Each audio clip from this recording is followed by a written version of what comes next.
ரஷ்யாவிடம் 30 நாட்களுக்கு மட்டும் கச்சா எண்ணெயை கொள்முதல் செய்து கொள்ள அமெரிக்கா ஒப்புதல் வழங்கியிருக்கும் விவகாரத்தில் இந்திய அரசு மீது தமிழ்நாடு முதலமைச்சர் மு.க.ஸ்டாலின் கடுமையான விமர்சனத்தை முன்வைத்துள்ளார்.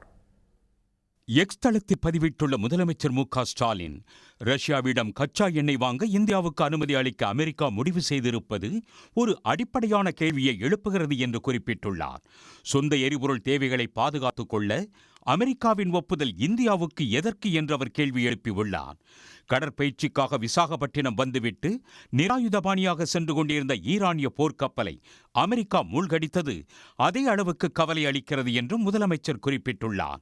பன்னாட்டு பயிற்சியின் ஒரு பகுதியாக இந்தியாவுக்கு வந்த ஒரு கப்பல் அத்தகைய விதியை சந்திக்கும் போது இந்தியா அமைதியாகவோ அல்லது செயலற்றதாகவோ காணப்பட முடியாது என்றும் சுட்டிக்காட்டியுள்ளார்.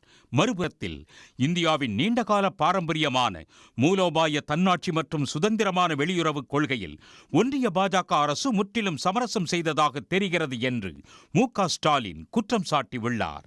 உடனுக்குடன் செய்திகளை தெரிந்து கொள்ள சன் நியூஸ் பெல் ஐகானை கிளிக் பண்ணுங்க.